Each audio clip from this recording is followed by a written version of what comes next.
Assalamu alaikum wa rahmatullah. You're watching a Muslim family in Europe, but this time I like to introduce two guests of mine about Palestine, and this issue would be about Palestinian family and what they need and how far we can help them. And the policy is happening through Egypt to Palestine. We're going to tackle down these stories, and the guests will inform us updated news about Palestinian people and what they do in England to help the family over there and the whole situation. Today I have got with me Yassin ibn Trash, yes? Which is that's the way you pronounce in French. In French. He's you're half French, half Algerian? No, actually, I was born in France because my parents immigrated to France. So immigration, again, we're going about the immigration point. They immigrated to France, he lived there, but at the moment he's in London. He has studied international business as a form of degree. Then at the moment he's helping voluntarily for Palestinians issues. Thank you very much for joining the program, Yassin. And Sami Habib, he is a journalist originally from Gaza Strip, and he's very active in London. At the same time, he's organizing lots of events and conferences to help the Palestinian people. Both of you, welcome to the program. Okay, I'll start with you, Yassin. You just started to organize events for Palestinian. Is it a big organization? Is it one-off? What's happening at the moment? So what happened is, because I was at university, I just finished my degree, but while I was at university, I created the first Palestinian society. Okay. So I met different people in the society, in the university, I mean, other students, and including Palestinian students, and we thought it would be a good idea to do this, to create the first Palestinian society in our university, which is called London Metropolitan University here in London, and to start bringing awareness and to inform students about the situation and the struggle of Palestinians in So never in any of the university such organization existed? No. So you're the founder? MashaAllah. Yes. Okay. Thank you. So how is it going now? I mean, I attended the first one that you did. Yes, It was perfect. and thank you. It was perfect. Well, it went very, very quick. Everything was fast. I was just into it. I've done all the administration, went through all the different departments that we have to go through, because it's some kind of, procedure to go to at university. I was kind of worried, honestly, and because I know it's a hot topic, and I'm a student, and I'm not very academic, and it's true that I don't know a lot about Palestine and all the situation. And but I said, no, this is what I can do. I know I'm good at organizing. I know I'm good at relationship and doing all those things. So I said, I will do it. And and being in a group with others was helping. We were helping each other and supporting each other. So just went and did it, and it went very well. And to be honest, in the university, some people were, some kind of I won't say side, but they knew the situation, so they were not facilitating the processes, but they were not making us struggling. But at some point in the creation of the society, and we've started to have our first event where we try to get an average of 100 people. And when we start advertising it and promoting it at the university as well, someone sent an email complaining about the guest speaker we're going to have. And well, the argument was not at all an argument that we can stand for it, but that was a bit there is always conflict and difficulty when you try to organize something. Of course. Did you have any difficulty in terms of the university participation, or the people who wanted to help you? Was there any sort of errors there? No, honestly, the university did the best. They found us. So who was complaining then? It was a sort of staff. Ah. Someone from the staff of the university, but not university itself. Okay. Not the people who has to sign the paper, who has to do the thing. So honestly, yes, this is something that I was actually proud of, because the university helped us. They give us funds. They give us the biggest room to get the event.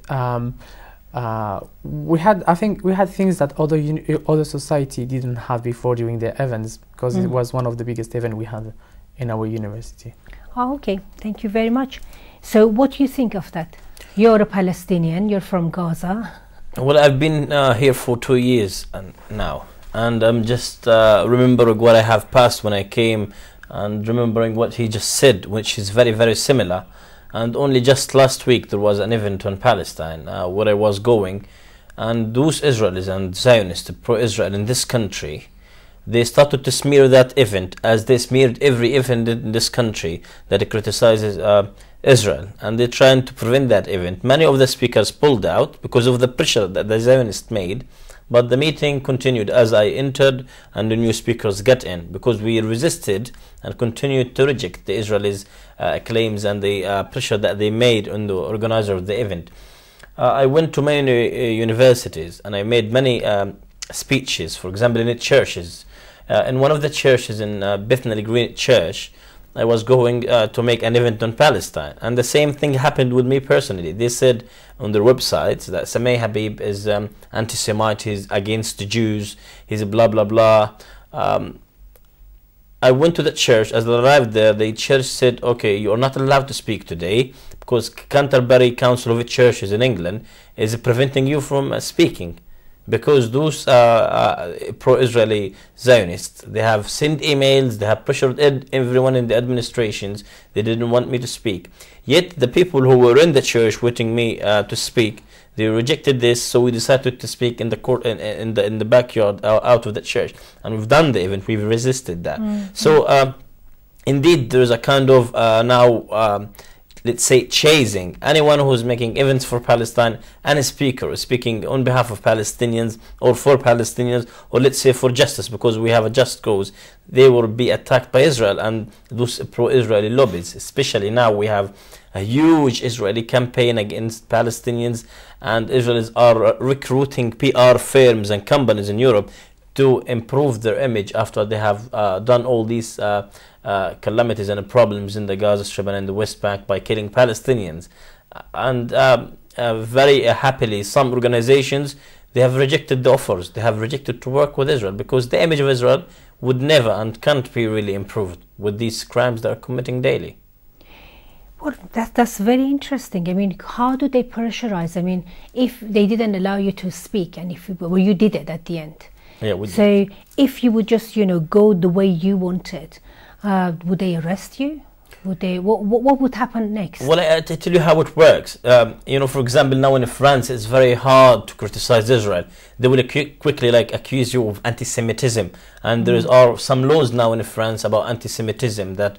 But we don't have that in England. We are scared as activists now. The Israelis and the Zionists are pressuring towards enacting and bringing new laws or regarding a new anti-Semitism. Although we are Arabs, we Palestinians, we are Semite more than those Israelis, because some of them and most of them are blind European Jews who do not have any link with the land or the nations in the Middle East. Back to the issue, if you speak on Palestine and if you have really good effect, then they are after you. Okay, they try to accuse you of being anti-Semite if you are criticize Israel. They accuse you of being anti-Jews if you criticize Israel.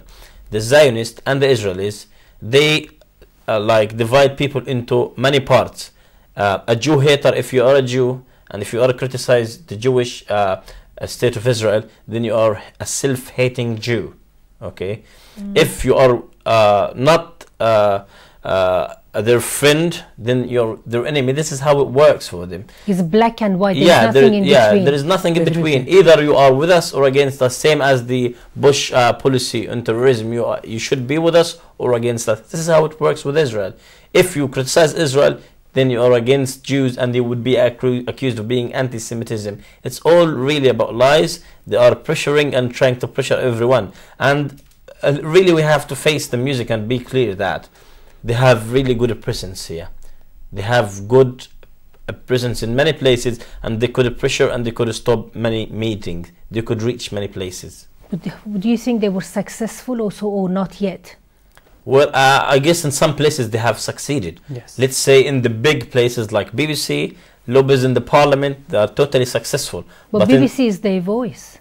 I know, but these places are for them. But let's say for the other levels, which is in some universities, they cannot. For example, in Cambridge and in Oxford, they are strong. In other universities, they are weaker. Okay, let's say let's say LSE, King's College, and other London places. Metropolitan. London Metropolitan. Oh, they're not. They're weak over there. Yeah, No, they but will, I'm because sure we the were academics. successful. What happened is there one of the staff like rejected because he was pressured. Some people sent email. This is how it works. Yeah. They hear of the event, they hear of the speakers, then they started to smear and send information about the speakers to say those speakers are anti-Semitic, although these things are lies. Something that happened with me when I went to Leeds University, where I had a workshop less than a year ago, and I made a statement, or I was interviewed by the magazine, and I said, certainly media is pro-Israel.